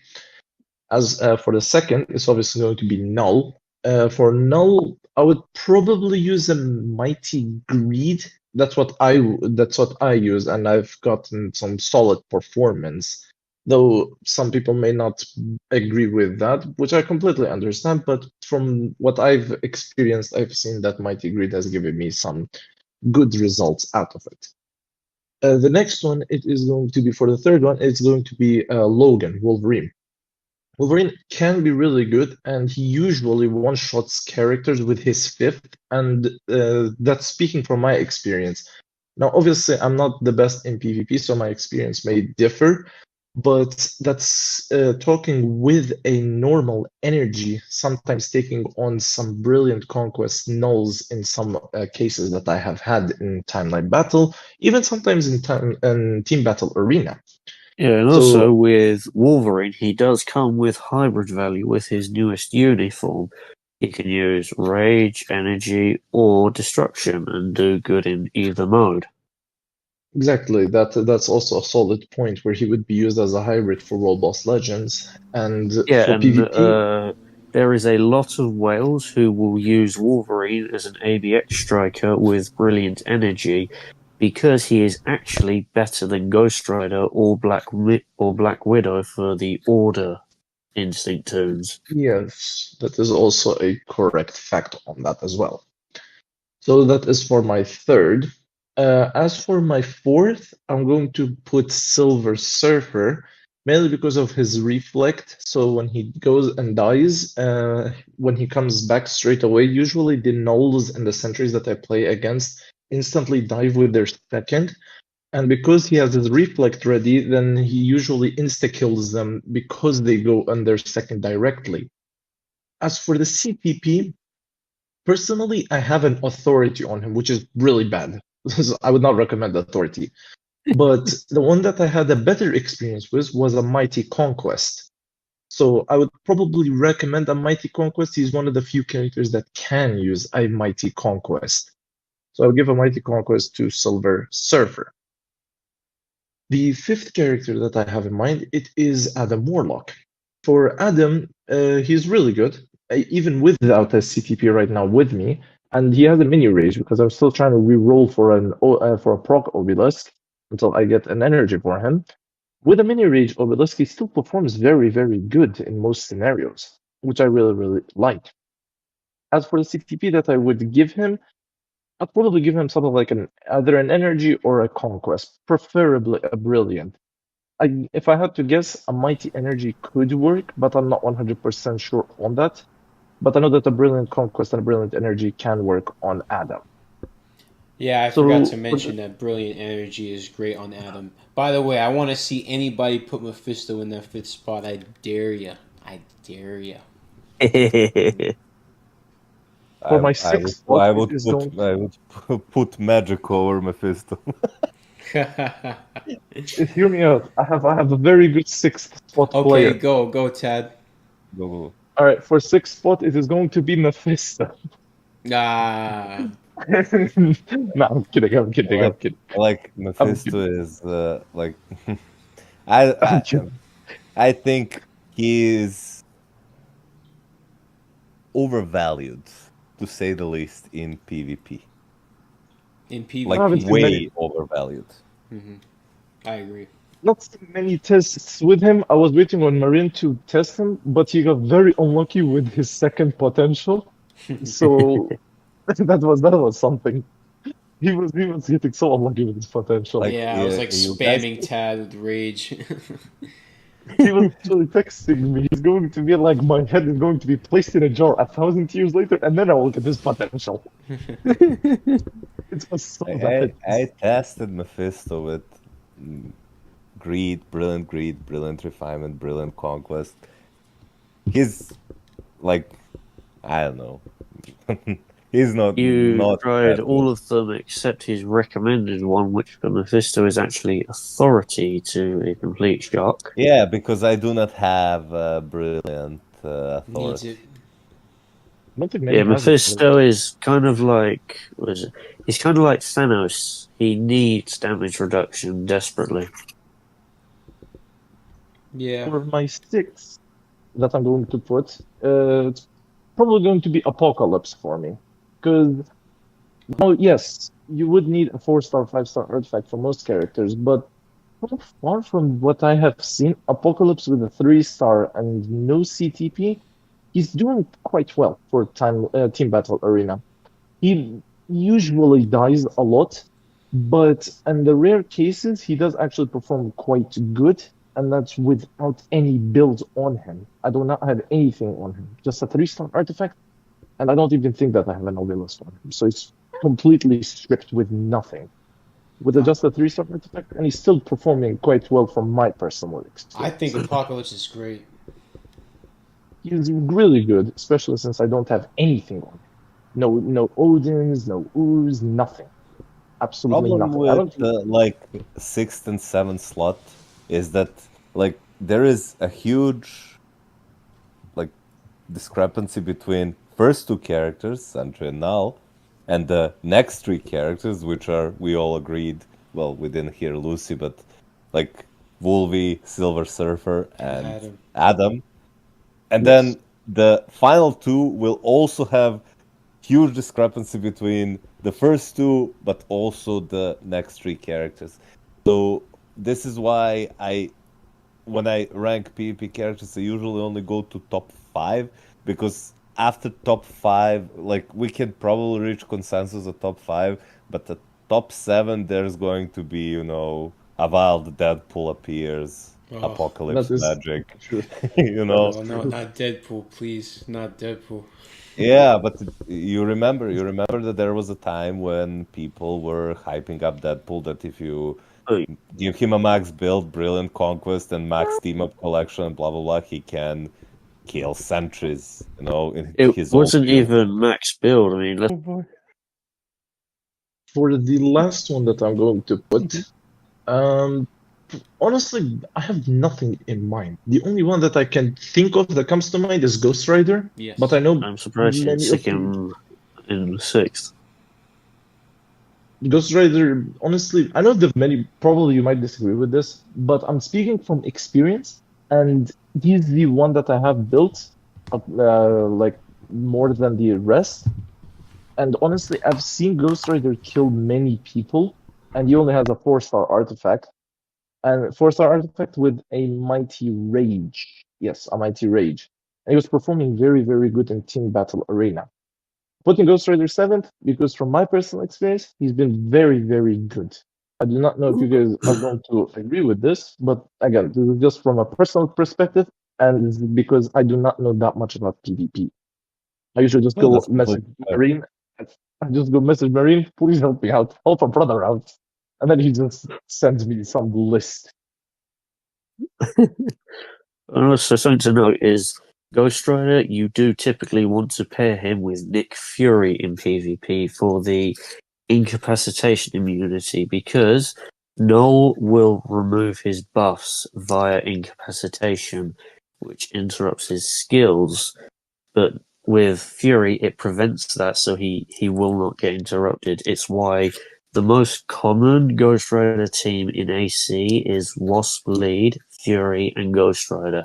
It's typically put before Sentry or Null teams because it acts as a Null Sentry, Null counter team. That is a good perspective, and honestly, I would put that as a team. But the issue is, I have such little amount of PvP characters. Mhm. Like, I don't have the biggest list there is. But I've paired Ghost Rider with Null, and then I'm going to test a few with Nick Fury as lead and Ghost Panther as lead to see whichever one works the best. Yeah, you really cannot play him without anyone who gives debuff removal, because he Yeah, doesn't exactly. have it natively. Yep, and if I wanted to give him a debuff removal support, then I would risk not having a third character, usually a DPS, to do most of the work. Actually, if you want a debuff removal who can also be a DPS, you have Strife or Sue Storm. Either of them can work. I mean, Strife has fallen off and whatnot. His damage isn't what it once was. But Sue, I've actually gotten some surprisingly good usage out of her. I almost killed a Null with her on her own, but she was aided because Ghost Rider triggered his debuff removal already. I mean, if I'm able to, I might buy Storm and hopefully just put her instead of Ghost Panther. Yeah, Sue is kind of overlooked, but she is great for OWB and AC if you get an authority on her. That's good advice that I will look into further. Yeah, her charm debuff on the third skill, it avoids debuff removal. If her issue is no iframing, or if she catches you with that skill, you are going to die. There is no two ways about it. Well, I'll hopefully try to save up some crystals and get her, and then hopefully she can work alongside Ghost Rider. Yeah. 6th and 7th characters, I would probably look into the future updates, not and recommend those characters. So I would probably list, and you might kill me, guys, but I would probably list Doctor Doom in one of those slots because I am Oh my expecting ears. that Doctor Doom will be insanely good once the movie I'm back. comes out. So I it's mean, they did like, fuck up God Emperor Doom of all tunes. yeah, And the God then Emperor they Doom nerfed is it. like, oh, I didn't know that actually. Yeah, they released it shitty. There was a bunch of begging for a nerf. Legit, the boycotts for the nerf was so intense and so many people were getting in on it that Netmarble resulted to muting players. They were deleting comments, muting them, preventing it from Wow. happening. I did Yeah, that not happened know. in the live stream. Yeah, that's how bad Buff Doom was. And when Then they did finally buff him, they actually nerfed him, mainly by giving him a 1 second debuff removal on his iframe ignore, as if having 2 seconds wasn't bad enough for the likes of Merged Sentry. They made it even worse for Doom. Yeah, they really. That's probably one of my most hated uniforms of all time. I mean, Yeah, I bought the Doctor old Doom in uniform, that's seventh. Doctor Doom in seventh is a very interesting choice. Yeah, I bought the old Doom uniform out of spite, and I tend to get more usage out of that. It's more like betting on the future, you know? True. Because it's not what my choices are like for 6 and 7 are like Apocalypse, Magic, Emma Frost, and Doom. Did I forget anyone? Oh, Mephisto. Of course, I forgot Mephisto. Yeah, So yeah, maybe, and Ghost Rider. I didn't list Ghost Rider. Well, I'll probably rank Doom like in top 10, but That's better.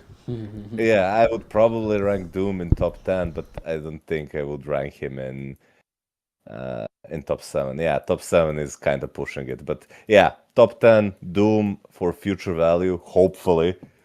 But they have to get the next uniform right, man. They have to do it. Yeah, the only two that I know for 100% that are future proof are Jean and Thanos because neither of them have ever gotten a bad uniform.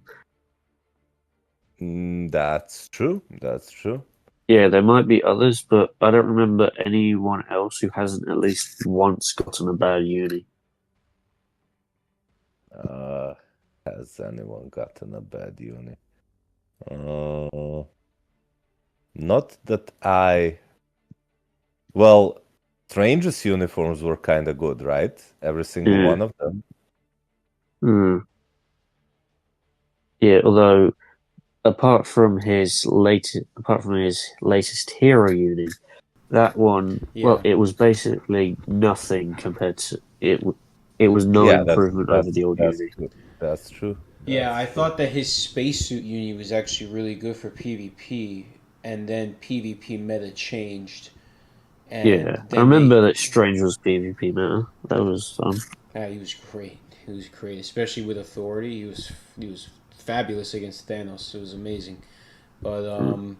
all right, so Malkoff gave his sixth and seventh kind of slot. So and so did Tad. So let's hear yours, Lucifer.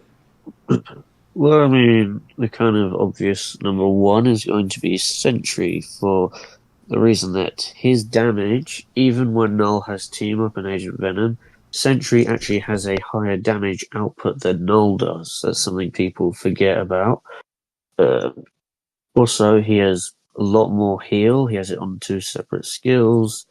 He has a more complete toon. He provides debuff removal and attack increase for the entire team. He doesn't have or need team up collection.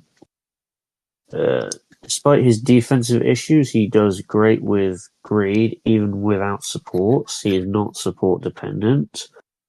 Uh, and his best CTPs would undoubtedly start off with Brilliant Conquest in first, followed by Brilliant Greed, ending on Mighty Greed.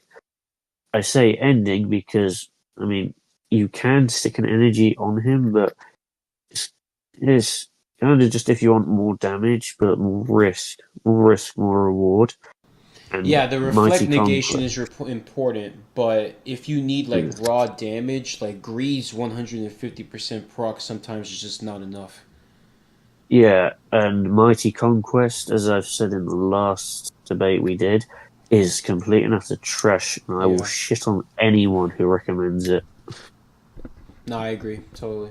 Mhm. Yeah, and number two, obviously, Null. I stick Sentry above Null for a few reasons. Null is completely dependent on support. He is not as good as people say he is without Agent Venom. They'll say he's as good or better, but he just isn't. On his own, Null is meh. He dies very quickly, and his damage just isn't there. He has, let's see, his buff removal is incapacitation, so it can be avoided or prevented. Sentry has flat all buff removal, so no matter what you do, he will remove it. You can't avoid it That's a good point. until debuff removal triggers. Also, he does need the team up collection for the attack buff. Null has natively lower stats than Sentry, so he kind of has to get that made up for him with team up. He is dependent on supports. His overall kit just isn't as good. Oh yeah, and CTP wise, his first is quite obviously Brilliant Greed, followed by Mighty Greed, and ending on Brilliant Conquest. I would absolutely stick a Mighty Greed over a Conquest for Null. because you can only use a conk null if you're using him with 2 supports. And also, as mentioned earlier, he is easier and cheaper, slightly cheaper to build than Sentry, but he's a self-serving toon whose debuff removal is only for himself. So if you're building him for him. He can't benefit anyone else. So yeah, if your first PvP toon to get, I would absolutely say Sentry, just because you can use him to provide a team. You can't do that with Null. Now then, 3 to 7, I'm going to say will depend on investment. I'm going to give a couple variations just to try and please Marine. Ah, I see. Yeah, one which I'm not firmly cemented on just yet because it's still in early reviews and whatnot. I would stick a maxed out Mephisto in 3rd because all the whale reviews I've seen that used him with a proper build, well, I'm talking the Conk and the Authority, they were saying he would consistently beat everyone except Sentry. That was his only issue. He would not. He had to get lucky to kill him once. He has long skills, long distance iframe ignore, and also, unless you give him a rage or a judgment, Mephisto will not kill with damage. That's another thing. He kills through his debuffs, which he has a lot of them, and they're very good. He has to survive long enough to debuff an enemy. That is how he will kill them, and when he's maxed, or even when he's not, he's consistent at it against certain toons. I've been using him against my own Null with different teams repeatedly, beating it on auto and manual. Oh, dude, Marines Mephisto has so many problems, man. Just Yeah. end it off though. Yeah, that's why I said max, and also I'm not cemented on it just yet because that will change when I get him to T4 and try him out for myself. 4th for this list is going to go to Wolverine for all the stuff mentioned previously, but also because of his consistency. Wolverine will consistently one-shot. Unless it's very difficult to interrupt his iframe, unlike others. So he's much more consistent than the likes of Surfer, who I would stick in 5th. As for this is the maxed out review. So maxed, I would stick Adam Warlock in 4th, ahead of Wolverine, and Wolverine in 5th, because anyone who has faced a maxed out Warlock knows how much of a bastard he can be. Carl's Adam, for example. That little shit refused to die and one-shot you out of nowhere. You have to debuff it to kill it. Which I'm sure Marine will agree with. I mean, yeah. It's just I like that list, but I still don't like Mephisto in 3rd because you're valuing him based off of hybrid use, and I think his hybrid use is fantastic, but PvP he comes with too many issues. Like his 4th skill is long, but I don't think it's longer than Null's 5th and Sentry's 5th. I think it's like almost the same duration. The last hit on that skill of Mephisto is 4 is not an iframe, so he gets out of his iframe over time, and he's actually open to damage. He has pauses in his 4th skill, so if he doesn't hit the target, Null and Sentry are just going to do their primary, so they're going to kill him. And it's very, very frustrating. So he needs like extra stats, like ignore dodge, and he needs his artifact for damage, and he needs like, maybe increased damage too. Yeah. Also, if I might add, if we are talking about hybrid use, then Null takes the first place. So this is why I I'm didn't not actually focused. include the hybrid use because Mephisto is a PvE-oriented hybrid, similar to what Jing is and has been for some time. He is capable of both, but he is clearly focused on PvE. That's why I Yes, never mentioned but his PvE Lucy, usage. Lucy, that's true. But Jean Grey was actually the best character in both game modes when she was released. Well, Mephisto obviously has better options in PvP. Yeah, that's why I have mentioned previously when I was ranking them that unlike Sentry and Null, there is no argument for him to be higher. He will be third at best, but that's I'm yet to be cemented and decide whether I'll go with that in the future or not. To be fair to Lucy, in team battle, I did see some Mephistos did replace some Surfers or some Logans, or it allowed putting Mephisto on the team by himself for Silver Surfer and Adam to be paired together, because I see a lot of people doing that team now to counter the perfect Logans, indicating Yeah, them and as not top five. not long ago, I saw a mid build Mephisto M Judgment similar stats to mine. I stuck him. I wasn't expecting what happened, but he straight up two-shotted my sentry. I was using Hela support with him, so he wasn't getting any additional help. But he spawned. Not Mephisto got lucky and invaded the first iframe. He killed him through that rather quickly. Sentry then revived and killed him, but then Mephisto killed him on his revive.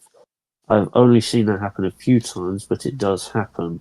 You always have to remember to take into account who you're fighting too, because Yeah, I always check the accounts and the bills and all that. You see me share the screenshots and whatnot. It was similar to my own build, but he had much higher attack. He had about 110,000 or so. Okay. Anybody Yeah, want to and add then anything to that? No, I mean, yeah, Mephisto might be. I don't know. I honestly do not know.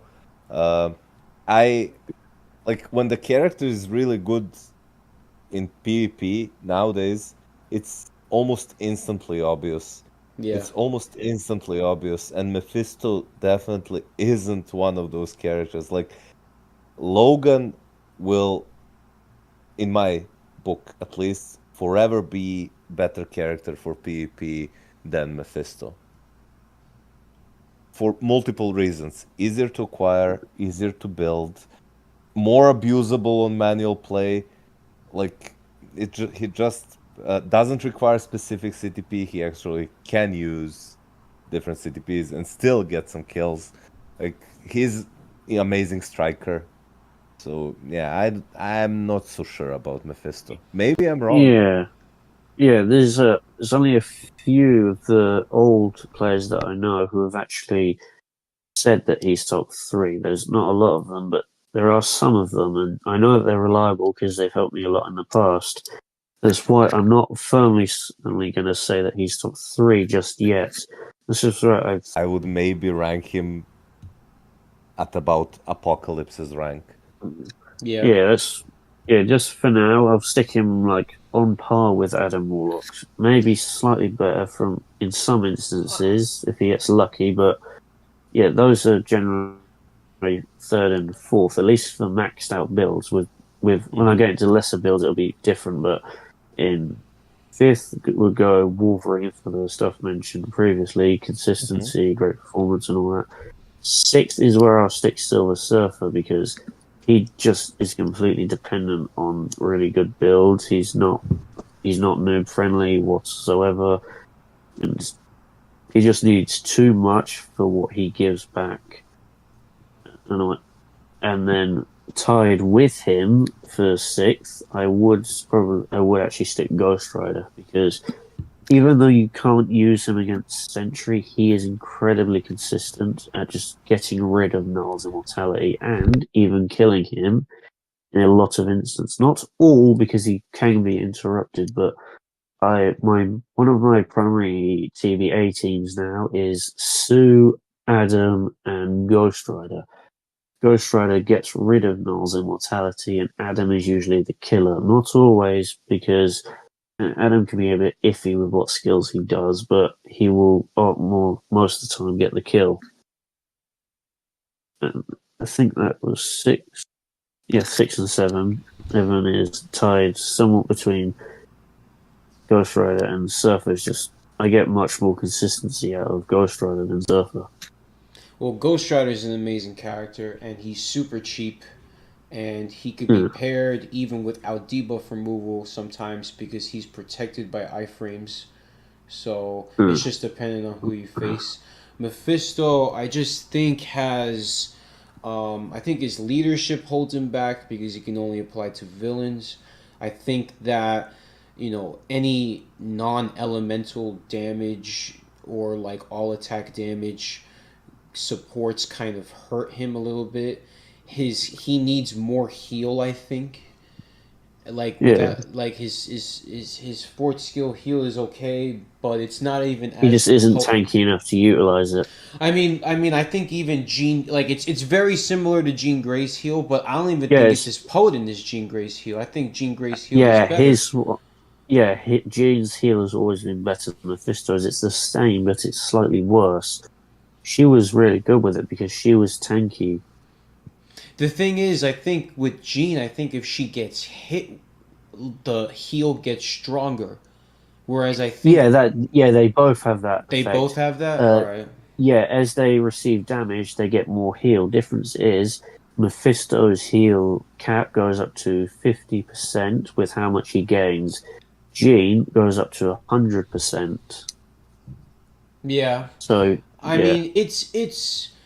I think that Mephisto, you can make the strongest case you guys can possibly make for him. I think is top five, and like you could for example, because Silver Surfer has debuff removal, and because Adam doesn't need debuff removal, I think you can maybe make the case that specifically in PvP, not even for PvE or like hybrid, but for PvP, I think you can make the case Mephisto may be better at a full maxed out build than a Logan, because yeah. Logan is getting killed by Emma Frost tier 3 with Transcendence and fucking Sue Storm with Insight. You know what I mean? Like, Yeah, there's issues with Logan, like clear issues. yeah, and which is why I'm to reorder the 3 to 7th for a more modest to noob account tier list because it is different depending on your stats. So for this one, for third, I'm going to stick Wolverine, but tie it with Ghost Rider as they kind of do the same thing, but difference is Ghost Rider is aimed at Null and Surfer counter, while Wolverine can be stuck against anyone. Yeah, so those two will be tied for third and fourth.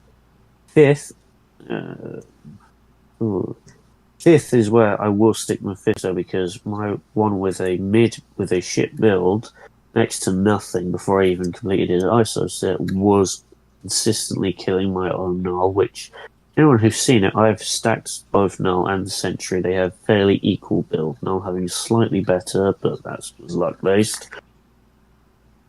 And then sixth, I will probably stick.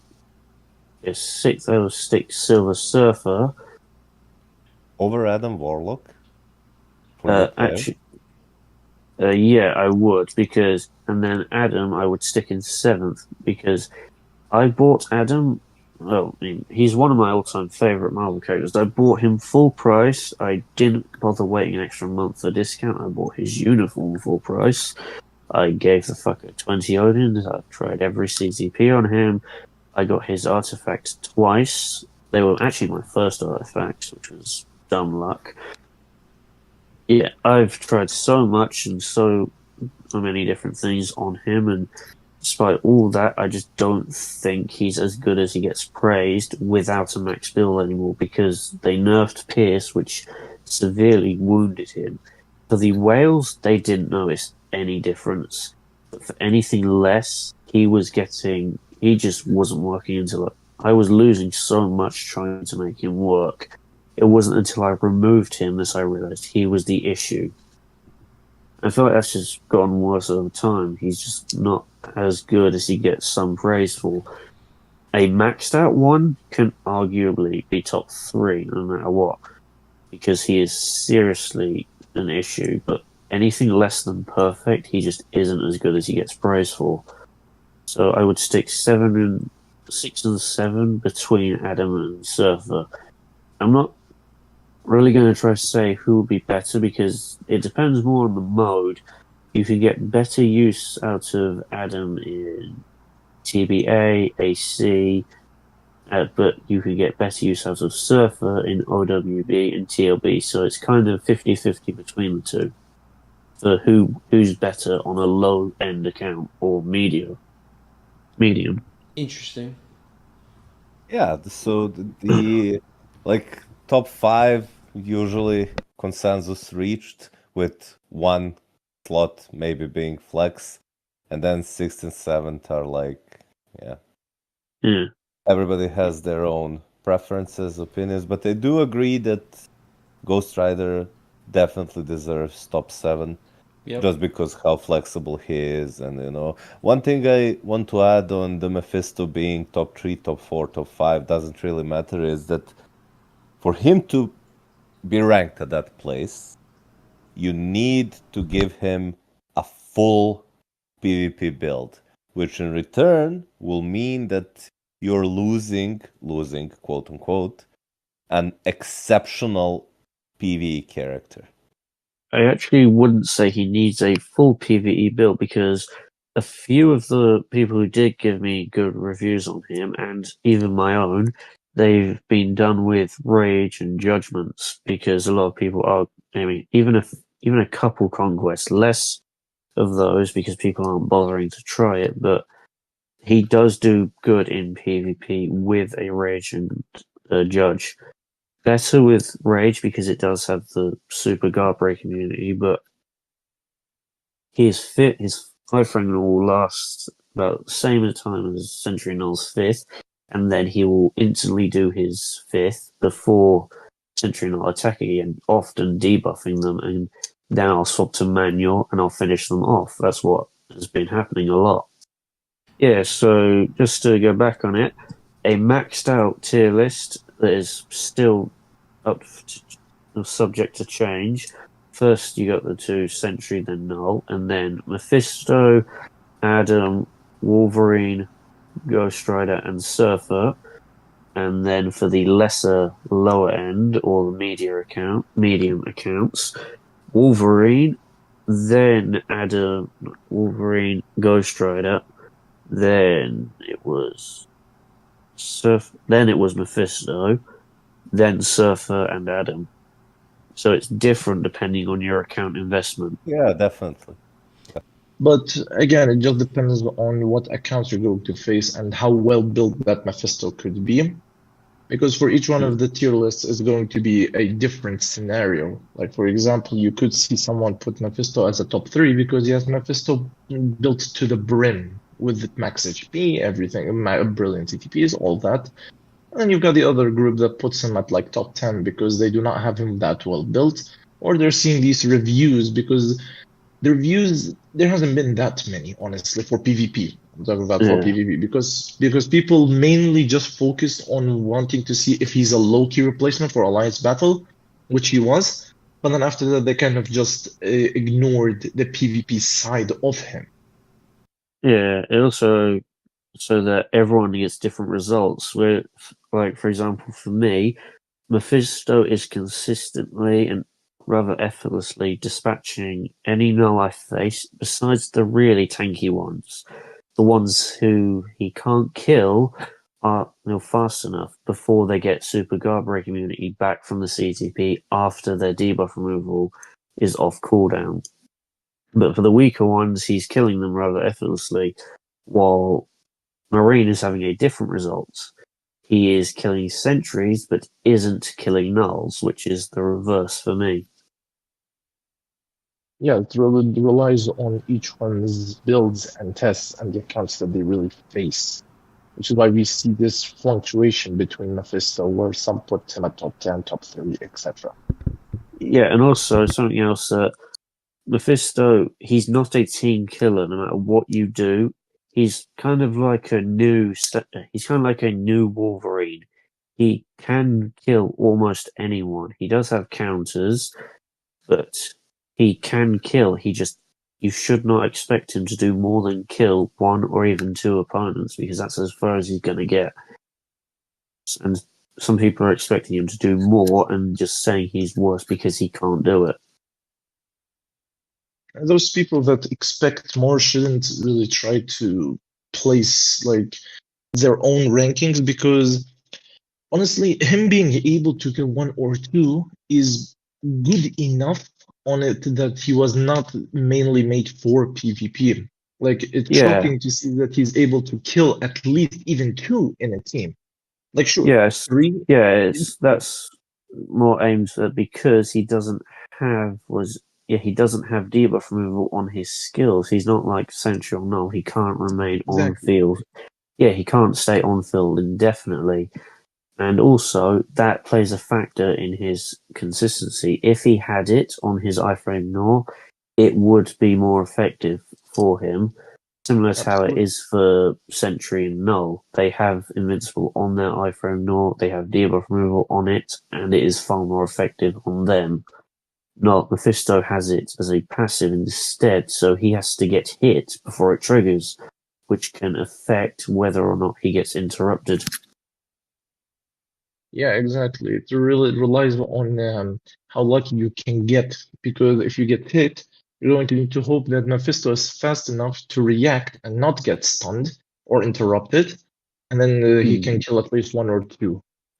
Yeah, and although one very big flaw with him that I'm not going to deny is his actual range compared to his AoE.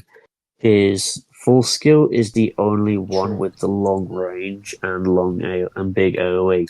His 5th covers the entire arena timeline, but its actual damage isn't that big. It's very small in comparison. Like Silver Surfer, when he goes to do, I think it's his 4th skill, when he does that, Yeah. he will move out of range of Mephisto's 5th, which is really annoying and one of the main issues I have when fighting him with Mephisto. Yeah, Silver Surfer has a huge range problem too. I agree. Yeah, Yeah. it's his little animation where he spins around then moves backwards, something like that. He moves out of the range of Mephisto's 5th skill, which can be annoying as it prevents Mephisto from killing him. Yeah, which then, because Sentry does that, then your Mephisto is ultimately dead, regardless of the debuff activated or not. Yeah, evading the AoE can help the two survive and mean that Mephisto can't get the kill, because his iframe ignore has double the cooldown duration of sentries and nulls and is only 1 second shorter than Surfer's. So if Surfer moves out of range, he's not going to get the kill on him. Yep, that is true. All right, guys. So this has been the Marvel Future Fight podcast. We hope you all enjoyed. And I'm going to give a shout out to all your channels. Be sure to subscribe to Malkoth's channel, Tad Dawes, and Lucifer Morningstar's channel. And in the future, hopefully, we can do more podcasts like this where we can discuss Marvel Future Fight.